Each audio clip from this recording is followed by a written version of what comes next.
देखिए कुछ दिनों से मार्केट बहुत बुरी तरीके से गिर रहा है, बट जो लोग रियल मार्केट को समझते हैं ना, वो आपको ये नहीं कहेंगे कि मार्केट का बॉटम अभी हाल फिलहाल में आसपास कहीं दिखाई दे रहा है। जो लोग रियल मार्केट को समझते हैं वो आपको हमेशा एक चीज कहेंगे कि ये और वर्स हो सकता है। क्यों हो सकता है, किन रीजन से हो सकता है, कैसे, ये आपको, जो सिर्फ पेट्रोल डीजल एंड गैस तक लिमिटेड नहीं है ना, आपकी लाइफ में ये कितना चीजों पे इम्पैक्ट करता है, वो सब चीजें अभी मैं आपको समझाने की कोशिश करूंगा, सो दैट आपको समझ में आए कि क्रूड का इम्पैक्ट कहां कहां किन किन सेक्टर्स पे पड़ सकता है। एंड क्यों जब ये कहा जा रहा है कि market crash can even deepen, ये कैसे पता चलेगा, और क्यों इंडियन गवर्नमेंट बहुत कोशिश कर रहा है कि इस प्रॉब्लम को जल्दी से जल्दी सॉल्व किया जा सके। देखिए गैस का प्रॉब्लम सॉल्यूशन इनके हाथ में बहुत ज्यादा इमीडिएट नहीं है, लेकिन क्रूड का है। यूएस ने भी, जबकि वो ईरान से लड़ाई कर रहा है, बट ईरान के ऊपर से कुछ सैंक्शंस हटाए इसलिए दिए हैं कि कम से कम ईरान अपने ऑयल को तो बेच सके, सो दैट दुनिया में सप्लाई कम ना हो। अब इमेजिन करो, मैं आपसे लड़ाई कर रहा हूं, लेकिन मैंने कहा कि नहीं नहीं तुम प्रोडक्ट बेचो, कोई दिक्कत नहीं है। क्यों पता है? क्योंकि उस प्रोडक्ट की जरूरत दुनिया से ज्यादा मुझे सबसे ज्यादा है। वही चीज अभी चल रही है। तो डिटेल में इंपैक्ट समझाने की कोशिश करूंगा, लेकिन चीजों का अवेलेबल हो जाना डजेंट मीन कि उससे प्रॉब्लम सॉल्व हो जाती है, क्योंकि प्रॉब्लम उससे बड़ी होती है। कैसे होती है मैं समझाने की कोशिश करूंगा। मान लो कह दिया गया कि चलो petrol and sorry crude oil available हो गया, मतलब लड़ाई चल रही है, लड़ाई चलते रहेगी लेकिन क्रूड ऑयल मिलता रहेगा। किस रेट पे मिल रहा है वो ज्यादा इंपॉर्टेंट है।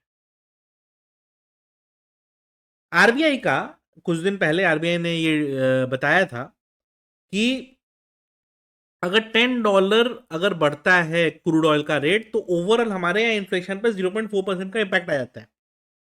ये आरबीआई ने खुद से बताया था। 0.35 से 0.4% बताया था उन्होंने, ये उन्होंने खुद से बताया था। अगर हम देखें तो लास्ट एक साल में हमारी करेंसी भी बहुत डिप्रिशिएट कर गई है। 83 84 चल रही थी, वो अब 94 पे पहुंच गई है। तो करेंसी डिप्रिशिएशन का इम्पैक्ट अलग पड़ रहा है। क्यों? क्योंकि पहले जो चीज हम 83 रुपीज डॉलर पे खरीदते थे, आज वो 94 रुपीज डॉलर पे खरीद रहे हैं। प्लस उस प्रोडक्ट का दाम भी बढ़ गया है, क्योंकि आज से 2 महीने पहले तक हम उसको $60 बैरल खरीदते थे, आज 120 पहुंचने वाला है। तो उधर प्राइसिंग डबल हुई, करेंसी 10% डिप्रिशिएट कर गई। दोनों लेके कॉम्बाइंड इफेक्ट अगर आप निकालेंगे तो बहुत वर्स इंपैक्ट आता है। और इसके कारण होगा क्या कि इन्फ्लेशन 4-5% ऑन पेपर ड्राइव हो जाएगा, बट एक्चुअल इन्फ्लेशन इससे बहुत ज्यादा होता है। कैसे बहुत ज्यादा होता है, चलिए एक दो एग्जांपल से समझाता हूं आपको।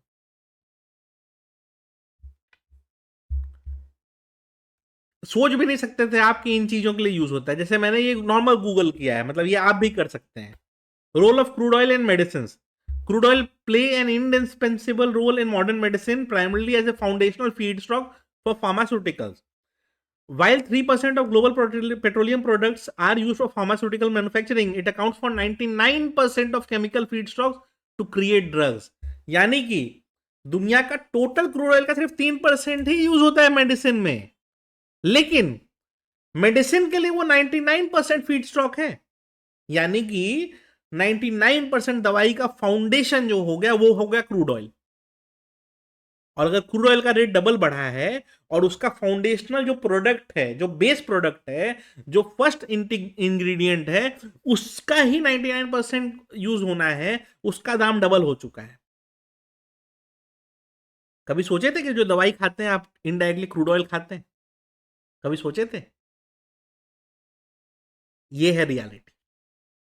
मॉडर्न मेडिसिन का 99% chemical feed stock crude oil पे ही बनता है। सबसे ज्यादा इंडिया में जिसको हम लोग नॉर्मल तरीके से मजाक मजाक में खाते हैं, पैरासीटामोल और एस्प्रिन, ये सबसे ज्यादा यूज होता है इसमें फार्मास्यूटिकल में। पेट्रोलियम डेरिवेटिव है ये दोनों। चलिए, ये तो हो गया मेडिसिन की बात। आपने कपड़े पहने हैं, क्या लग रहा है कॉटन पहना है?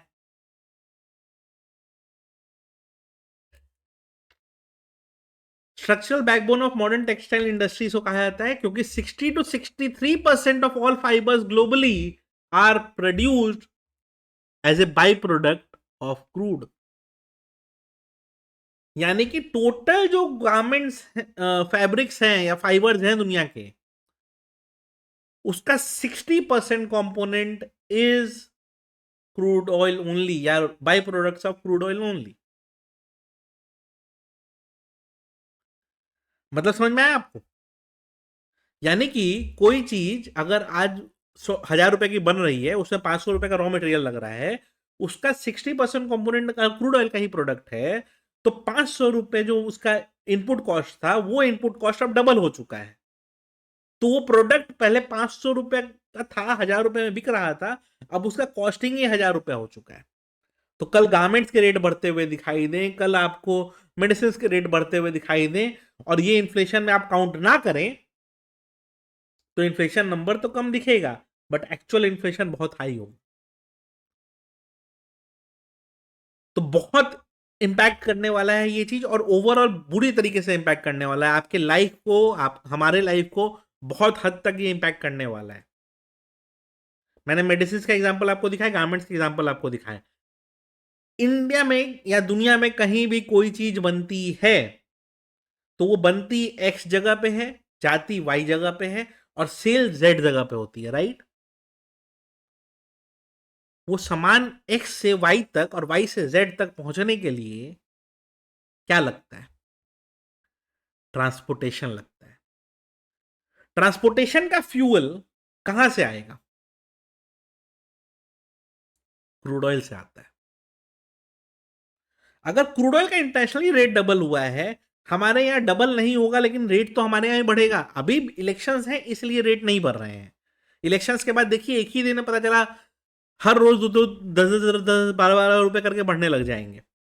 आप रोक नहीं पाएंगे 150, 120 से 130 से 140 इस तरह से रेट बढ़ते हुए देखते हुए अपने आप कुछ नहीं कर पाएंगे। जिस दिन इलेक्शन की लास्ट वोटिंग हुई, देखिएगा उसी दिन रात से रेट बढ़ना चालू हो जाएगा। ये आप अभी से लिख के ले लीजिए।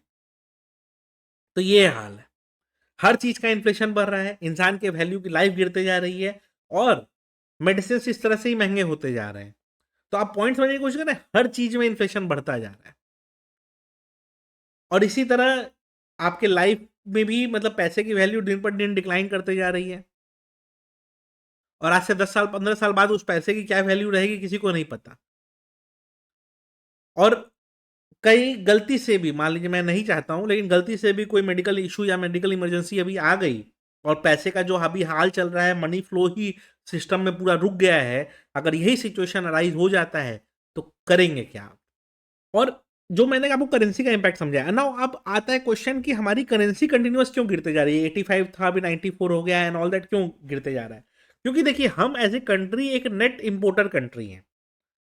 हम जो एक्सपोर्ट भी करते हैं ना, वो होते क्या है पता है? एक्सपोर्ट, हमारा मेजोरिटी एक्सपोर्ट जो है वो नहीं, हमारा जो मेजोरिटी एक्सपोर्ट है, मैं कुछ अभी बोल गलती से एक पॉलिटिकल कमेंट करने जा रहा था, बट मैंने अवॉइड किया।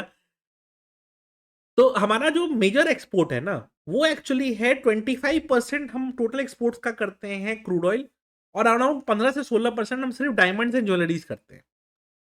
इसमें से कोई भी चीज हमारे यहाँ नहीं होती है। यानी कि क्रूड ऑयल हमारे यहाँ होता नहीं है, वो बाहर से आता है। यहाँ पे जामनगर में या हल्दिया में, अलग अलग इंडिया के अलग अलग कोने पे रिफाइनरीज हैं, वहां रिफाइनिंग होती है उसकी, और उसको फिर एक्सपोर्ट कर दिया जाता है। तो वो एक्सपोर्ट करने के लिए भी हमको इंपोर्ट ही करना पड़ता है, ठीक है? डायमंड हमारे यहाँ होते नहीं है, वो भी इंपोर्ट होके आता है। गोल्ड हमारे यहाँ होता नहीं है, वो भी इंपोर्ट होके आता है। और हम इसी के प्रोडक्ट्स को एक्सपोर्ट करते हैं। तो हमको एक्सपोर्ट करने के लिए भी इंपोर्ट का कॉस्ट बढ़ाना पड़ता है, राइट? एंड ये तो वो चीजें हो गई जो हम एक्सपोर्ट कर ही दे रहे हैं, बट मेजोरिटी चीजें हमको एक्चुअली इंपोर्ट करके लानी पड़ती हैं। अभी जो करंट कंडीशन चल रहा है, जैसे अभी हेल स्टॉर्म आया, इससे बहुत सारे प्रोडक्ट्स और क्रॉप्स डैमेजेस होंगे। ये डैमेज के कारण ये हो सकता है कि हम फूड ग्रेन्स भी, ये हो सकता है दूसरी कंट्रीज से इंपोर्ट करने लगे, क्योंकि हमारे पास कोई उपाय नहीं बचेगा।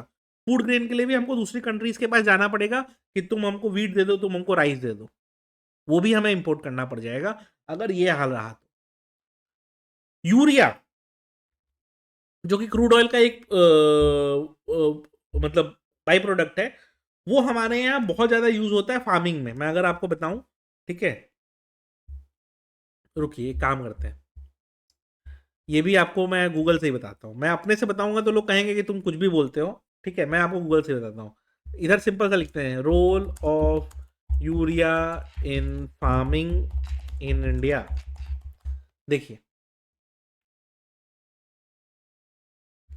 Urea is most critical and widely use nitrogenous fertiliser in Indian agriculture, providing up to 80% of total nitrogenous fertiliser demand. India में जितना फर्टिलाइजर डिमांड है उसका 80% यूरिया से ही होता है। इमेजिन करिए।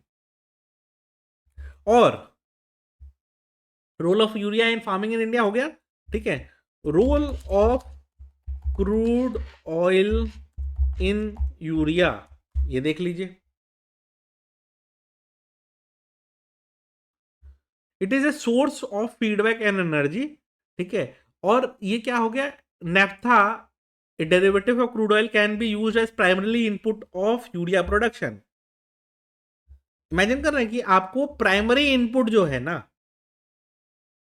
आपका यूरिया बनाने के लिए, वो होता है नेफ्था। आप इमेजिन करके देखो कि यूरिया हमारे यहाँ बनने में कितनी दिक्कत आएगी अगर हमारे यहाँ यही नहीं रहे तो, क्रूड ऑयल ही नहीं रहे तो। अब क्रूड ऑयल तो है बट वो डबल दाम पे है, तो यूरिया का दाम बढ़ेगा। यूरिया का दाम बढ़ेगा तो फर्टिलाइजर का दाम बढ़ेगा, फर्टिलाइजर का दाम बढ़ेगा तो प्रोडक्ट क्रॉप्स के दाम बढ़ेंगे, और हर चीज का जब दाम बढ़ेगा तो पे किसको करना है, आपको और मेरे को। क्योंकि गवर्नमेंट वाले लोग तो 80,000 करोड़ की भी मशरूम खा सकते हैं, 80,000 रुपए केजी वाली मशरूम भी खा सकते हैं। हम और आप तो 80 रुपए में भी स्ट्रगल करेंगे। तो वहां इतनी महंगाई बढ़ जाएगी हर चीज के प्रोडक्ट पे। मतलब मैंने आपको बताया, रोटी कपड़ा मकान होता है अपने यहाँ मेन इंपॉर्टेंट चीज, राइट। रोटी का मैंने दिखाई दिया आपको, कपड़े का मैंने दिखाई दिया, और मकान तो तब होगा जब खाने का ठीक होगा। दवा दारू तक महंगी हो जा रही है, हर चीज महंगा होता जा रहा है, और इसका इम्पैक्ट बहुत ज्यादा ब्रूटल पड़ेगा। इतना ब्रूटल पड़ेगा कि इसके लिए धुरंधर 3 मूवी निकालनी पड़ेगी, और उस मूवी में ये जस्टिफाई करना पड़ेगा कि क्यों, जब INR 100 रुपए पर डॉलर पहुंचा था तो वो क्या मास्टर स्ट्रोक था। पूरी कोशिश की जाएगी इसकी। तो एक नई मूवी के लिए प्रिपेयर्ड हो जाइए जिसमें ये बताया जाएगा कि $100 पहुंचना भी एक मास्टर स्ट्रोक था। कोई ये नहीं बताएगा कि हमारे एक्सपोर्ट का 50% भी प्रोडक्ट वही है जो हम इंपोर्ट करते हैं। यानी हमें एक्सपोर्ट करने के लिए भी इंपोर्ट ही पहले करना पड़ता है, और जितना ज्यादा आप इंपोर्ट करोगे उतना महंगा आप चीज खरीदते जाओगे, और वो खरीदते समय आप INR पे आउट कर रहे हो डॉलर खरीदने के लिए, क्योंकि करेंसी तो सब डॉलर ही रहेगी। अब कुछ लोग कहते हैं कि नहीं, UAE एग्री कर गया धीरम में पेमेंट लेने को, but dirham is itself backed by US dollars. Gulf की जितनी कंट्रीज हैं maximum currency is pegged against dollar. तो वो कह रहे हैं कि हम अपनी करेंसी में ले लेंगे पेमेंट, बट उनकी करेंसी खुद ही पेक्ड अगेंस्ट डॉलर है। तो मैं आपसे डॉलर नहीं ले रहा हूं, मैं अपनी करेंसी ले रहा हूं, बट वो डॉलर के अगेंस्ट पेक्ड है। तो हुआ क्या बात, फिर वही बात हो गई। तो टेक्निकली हमसे कोई कुछ नहीं ले रहा, और ऐसे हमारे पास देने के लिए है भी बहुत ज्यादा कुछ नहीं। एक आईटी कंपनीज हमारी एक्सपोर्ट करती थी, उनके भी बिजनेस बहुत फास्ट ग्रो नहीं कर पा रहे हैं, बिकॉज AI वगैरह से जॉब वगैरह का दिक्कत आ चुका है। तो हम एक्सपोर्टर ऑफ सर्विसेज बहुत बड़े थे एक समय पे, बट अब अभी हमारा नंबर वो बहुत ज्यादा इंक्रीज नहीं कर पा रहा है टाइम टू टाइम। उसके कारण प्रॉब्लम क्या हो रही है, उसके कारण प्रॉब्लम ये हो रही है कि जो पैसे आते थे वो आने स्लो हो गए हैं, वो आने रुक गए हैं, वो आने में दिक्कत हो रही है। तो ये थोड़ा सा तो दिक्कत है यार। देखिए, मैं आपको ये नहीं कहूंगा कि ये प्रॉब्लम यहीं पे लिमिट होगी। अब कुछ लोग बोलेंगे कि what is the solution to it, क्योंकि आपने प्रॉब्लम सारी बता दी, क्या सॉल्यूशन है इसका। तो इसका सॉल्यूशन एक सिंपल है, हमें इंडिया सेंट्रिक अप्रोच अपनाना होगा। हमको जिन कंट्री से फायदा होता है, जो हमको क्रूड दे सके, हमको गैस दे सकें, क्योंकि हमारे यहाँ मेजर कंजम्पशन उसका है, उनसे हमको फ्रेंडशिप रखनी होगी, वो अब ईरान हो, रशिया हो, मिडिल ईस्ट की कंट्रीज हो, चाहे जो हो। आप कहेंगे हमको यूएस भी ये चीज दे सकता है, दे सकता है, बट यूएस से वो चीज लाने में transport cost and insurance cost 3 to 4 times ज्यादा लगता है। तो डिफरेंस ये समझिए। एंड वहां से लाने में हमको महंगा पड़ता है, तो हमको इंडिया सेंट्रिक अप्रोच रख के ये करना पड़ेगा। प्लस सेकेंड चीज, हमको फोकस करना होगा एक नए ग्रीन रेवोल्यूशन के लिए, सो दैट हम बेसिक चीजें भी अब इंपोर्ट जो हम करते हैं वो हम करना बंद करें। और हमको अपनी इकोनॉमी को मोर कॉम्पिटिटिव बनाना होगा, रेदर देन सिर्फ टैक्सेस टैक्सेस एंड टैक्सेस। आज की डेट में हमारी economy because of higher tax collection ही चल पा रही है। हम कोई प्रोडक्ट ज्यादा प्रोड्यूस नहीं कर रहे हैं, हमारे पब्लिक ज्यादा टैक्स पे कर रही है, इसलिए ये कंट्री चल रही है। अगेन, आपको खराब लग सकता है, बट आप ध्यान रखिएगा, आप घर में कोई भी चीज खा रहे हो तो उसे 12% 18% जीएसटी पे कर रहे हैं। तो 100 रुपए की चीज जो आप खरीदते हो ना, उसे 12 या 18 रुपए जीएसटी में ही जा रहा है। हम ऐसा नहीं है कि 100 रुपए के सामान बेच के वो ज्यादा कुछ कर ले रहे हैं, नहीं, ऐसा नहीं है बॉस। चूंकि आप और हम ज्यादा टैक्सेस पे कर रहे हैं, इसलिए ये कंट्री चल रही है, इसलिए नेताओं की अय्याशी भी चल रही है, इसलिए ये जो भी इनके स्कैम वगैरह होते हैं, जो रोड्स बनते हैं जो 2 महीने में टूट जाते हैं, ये सब चल पा रहा है बिकॉज आप और हम ज्यादा टैक्सेस पे कर रहे हैं। और टैक्सेस के अगेंस्ट बेनिफिट क्या मिलता है वो आपको सबको पता है। और कोई अगर ये कहे कि वो टैक्स नहीं पे करता है, उसको फर्क नहीं पड़ता है, तो वो दुनिया का सबसे बड़ा बेवकूफ है। क्योंकि आपने एक पेन भी खरीदा है ना, आप कहेंगे सर पेन पे तो जीएसटी 0% हो गया है, उसके इनपुट पे तो जीएसटी लगा ही होगा ना उस मैन्युफैक्चरर को, इसीलिए जीएसटी कट के बाद भी कोई सामान सस्ती नहीं हुई। क्यों नहीं हुई? क्योंकि इनपुट पर तो जीएसटी बढ़ ही गया था। तो इनडायरेक्टली आपने नाम करने के लिए इलेक्शन के पहले कह दिया कि हम जीएसटी कट कर रहे हैं, बट एक्चुअली में जीएसटी कुछ कट नहीं हुआ। तो चूंकि इंडियन पॉपुलेशन ज्यादा टैक्स पे कर रही है, इसलिए ये कंट्री ज्यादा अच्छे से चल पा रही है, ज्यादा अच्छे से नहीं, बट जैसे तैसे चल पा रही है। हम कुछ मैन्युफैक्चर करके अपने ग्रोथ को नहीं इंक्रीज कर रहे हैं, जबकि एम ये होना चाहिए कि हम कुछ प्रोडक्ट सेंट्रिक चीजें बनाएं, दलाली वाली चीजें कम करें, इंपोर्ट करके उसी को री एक्सपोर्ट करके, जबरदस्ती वो दलाली वाले 1-2% खाने के चक्कर में ना रह के कुछ प्रोडक्ट बनाने की कोशिश करें, कुछ ऐसे प्रोडक्ट्स बनाने की कोशिश करें जो दुनिया हमसे खरीदे। आज चाइना के पास इंपोर्ट सरप्लस इतना ज्यादा है कि कोई हिसाब नहीं है, एक एक क्वार्टर में उसका इंपोर्ट सरप्लस बिल एक एक 100 बिलियंस का आता है। यानी कि उतना हर महीने उससे सामान लोग एक्स्ट्रा खरीद रहे हैं। हमारे यहाँ क्या है? तो हम मैन्युफैक्चर नहीं कर पा रहे हैं, हम बना नहीं पा रहे हैं। अब कुछ लोग बोलेंगे सर आप फैक्ट्री लगा लो, मुझे भी 1 रुपए एकड़ में जमीन दे दो, मैं जरूर लगा दूं। आज मैं अगर कोई मैन्युफैक्चरिंग सेटअप करने जाऊंगा, तो पहले लैंड खरीदते समय मुझे देना पड़ेगा वहां पे 7.5% स्टैम्प ड्यूटी। उस पर उस पर कंस्ट्रक्शन करने जाऊंगा, उस पर लेबर कॉस्ट लगेगा, उस पर 12-13% जीएसटी, प्लस कंस्ट्रक्शन जो जितने मटेरियल्स आएंगे सब पे जीएसटी भर के हमको पे करना है। वो सब टैक्सेस वगैरह जब मैं पे कर रहा हूं, वो उसी इनकम से कर रहा हूं जो ऑलरेडी टैक्स हो चुकी है। एंड उसके बाद मैं अगर कुछ बना भी पाया, तो फिर लोकल लीडर्स का टैक्स आएगा, लोकल नेताओं का टैक्स आएगा, फिर चंदा आएगा, ये आएगा वो आएगा, काफी सारी चीजें आएंगी, सब आपको पे करना है। और पे करते करते करते करते करते करते करते ये एक साइकिल बन जाएगा, जिसमें मैंने इतना पे कर दिया कि अब मैं सस्ते में वो प्रोडक्ट बेच ही नहीं सकता, तो मैं वो प्रोडक्ट महंगे में बेचूंगा। अब मैं वो प्रोडक्ट महंगे में बेचूं और वही प्रोडक्ट दुनिया में कहीं सस्ते में मिल रहा है, तो मैं गवर्नमेंट को क्या कहूंगा, एक काम करिए ना, उस पर आप इंपोर्ट ड्यूटी लगा दीजिए। उस पर आप इंपोर्ट ड्यूटी लगा देंगे, वो इंडिया में आएगा, महंगा बिकेगा, तब मैं अपना सामान आराम से बेच पाऊंगा। तो आज जो टाटा और महिंद्रा की कार्स हैं, जो आपको जो दाम अभी दिख रहा है उसके हाफ दाम पे वो मिल सकती हैं, वो उतने हाई दाम पे इसलिए मिलती हैं, क्यों? क्योंकि इंपोर्ट कॉस्ट ज्यादा लग रहा है। अब टाटा महिंद्रा की गलती नहीं है इसमें, टैक्सेस की गलती है। हर लेवल पे जो इतने टैक्सेस लगे हुए हैं ना, उसके कारण वो प्रोडक्ट महंगे हो जाते हैं। अब उनको उतना हाई में बेचना है तो क्या करेंगे, तो वो बोलेंगे भाई इंपोर्ट ड्यूटी लगाओ बाकी चीजों पे। तो बाहर से चीजें जो आती हैं उन पे इंपोर्ट ड्यूटी हाई लगा रहता है। उस इंपोर्ट ड्यूटी हाई लगे रहने के कारण क्या होता है कि वो प्रोडक्ट हमारे मार्केट में compete नहीं कर पाते हैं, जबकि वही सेम प्रोडक्ट आधे दाम पे बाहर में अवेलेबल है, क्योंकि वहां टैक्सेस कम है। तो बिकॉज ऑफ हाई टैक्सेस ये इकोनॉमी चल रही है, जबकि होना क्या चाहिए था, because of high product consumption, because of high product manufacturing ये कंट्री चलनी चाहिए थी। बट हमने चलाने का प्रिंसिपल बना दिया है टैक्स कलेक्ट करो और चला। हमें ये करना चाहिए था प्रोडक्ट बनाओ बेचो, उससे जो प्रॉफिट है उससे देश चलाओ। हमने क्या कर दिया है, प्रोडक्ट बनाओ उसको इन्फ्लेट करो टैक्सेस लगा के, वो टैक्सेस पब्लिक से कलेक्ट करो, और जो ना दे पाए उनको एहसास कराओ कि तुम गरीब हो, और फिर देश चलाओ। तो ये पूरा साइकिल बन गया है।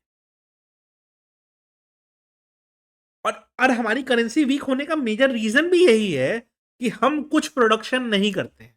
अब कुछ लोग बोलेंगे देखो सर जाके इतनी फैक्ट्रीज है, इतना प्रोडक्शन हो रहा है। प्रॉब्लम ये है कि जो प्रोडक्शन हो भी रहा है ना, वो हमारे सेल्फ कंजम्पशन का है, एक्सपोर्ट का नहीं है। बात समझो।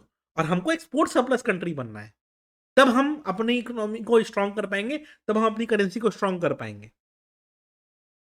तब इंटरनेशनल प्राइसिंग हमारे डिटरमाइन नहीं करेगी। जैसे चाइना की भी करेंसी डिप्रिशिएट होती है, बट चाइना खुद डिसाइड करता है कि उसको डिप्रिशिएट करना है, ना कि इंटरनेशनल मार्केट फोर्सेस उसको डिप्रिशिएट कर सकते हैं, क्योंकि उसके पास हर मंथ एक्स्ट्रा सरप्लस ही आना है इन हैंड। तो उस लेवल पे बनना पड़ेगा हमको, मैन्युफैक्चरिंग ज्यादा करनी पड़ेगी, प्रोडक्ट पे फोकस ज्यादा करना पड़ेगा, करप्शन को कम करना पड़ेगा, टैक्सेस को रैशनलाइज करना पड़ेगा, देश की जनता के हाथ में पैसा ज्यादा देना पड़ेगा, टैक्सेस कम करना पड़ेगा। हर स्टेप में हम फेल हो रहे हैं, तो सुधार कहां से आएगा। और एफआईआई जो इंडियन मार्केट छोड़ के जा रहे हैं वो ऐसे ही नहीं जा रहे हैं, उनको दिख गया है कि कुछ नहीं हो रहा है यहाँ। हाँ, जब मार्केट 18,000 पे आ जाएगा, वैल्यूएशन कम दिखेगा, तब वो जरूर आ जाएंगे कि हाँ वैल्यूएशन कम हो गया, बाउंस करेगा, 20-30% रिटर्न कमा के निकल जाएंगे। बट पॉइंट यही है